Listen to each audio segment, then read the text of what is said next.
Semayang subuh di surau Pandan Jaya. Saya tak sebut nama surau. Banyak yang ruginya.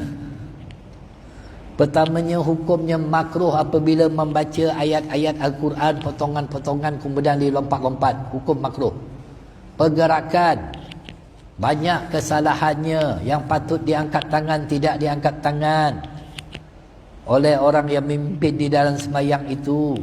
Zikir-zikir juga banyak yang dirosakkannya. Yang dibaca 10 dibaca 3, yang dibaca 7 dibaca 3.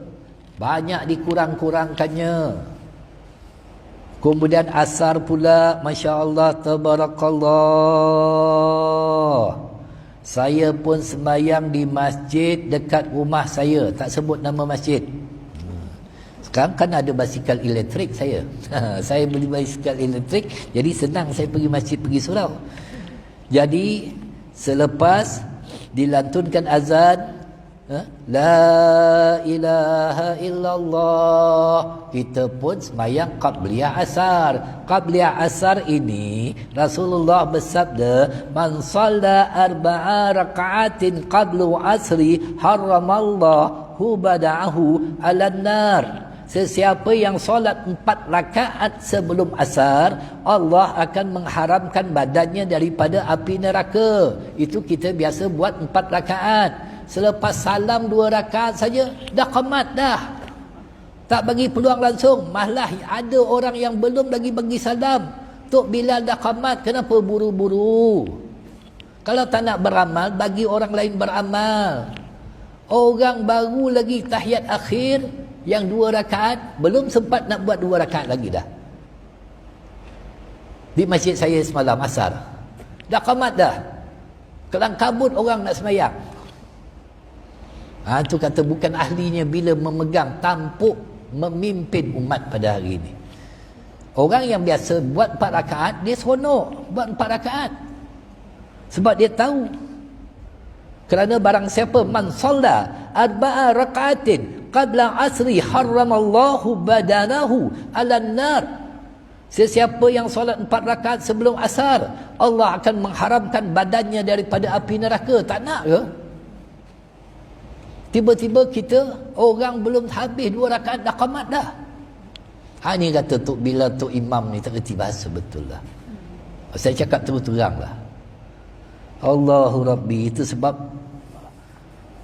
kita kadang-kadang rasa sedih. Hakikat semayang tu nak kena sempurnakan. Paling tidak kita menghidupkan amalan-amalan yang telah diajar oleh Rasulullah SAW. Habis, buang semua. Semua dibuang-buang.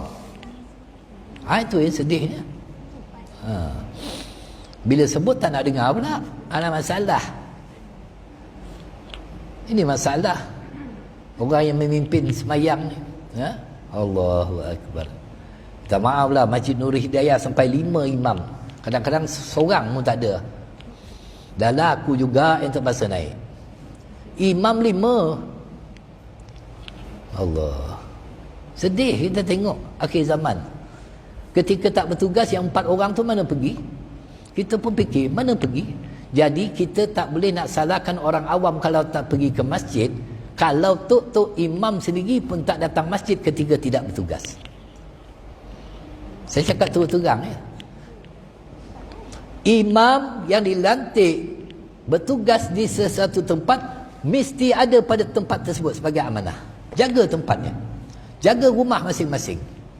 Jangan sibuk pergi tempat lain. Jaga rumah masing-masing. Kerana apa? Kalau imam yang bertugas itu sakit tekak, macam ni ada imam sakit tekak dekat Nurul Hidayah tu.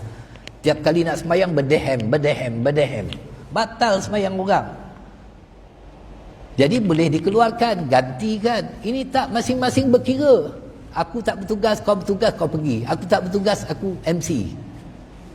Ini masalah. Tak ada keikhlasan langsung. Semayang kerana tugas. Jadi kalau orang awam tak pergi masjid, tok imam jangan salahkan orang awam. Sebab tok imam sendiri pun tak pergi masjid ketika tidak bertugas. Saya sebutkan perkara ini. Ini nak masuk bulan Rejab, bulan semayang. Payahnya Rasulullah ambil semayang daripada Allah SWT melalui peristiwa Isra' wa Mi'raj. Di antara ibadat yang diberikan secara langsung oleh Allah kepada Rasulullah ialah semayang. Lain semua perantaraan melalui wahyu, melalui daripada malaikat Jibril alaihi salam. Semayang ambil secara langsung. Tiba-tiba kita meremehkan. Buat biasa ya semayang, tak ada apa. Tak ada rasa apa-apa semayang ni. Tak ada ketundukan hati langsung. Tak ada rasa menyesal. Tak ada rasa takut. Semayang biasa ya, janji semayang. Janji sempurna tugas, dah. Cukup bulan dapat allowance. Jadilah. Allahu Rabbi akhir zaman. Baik.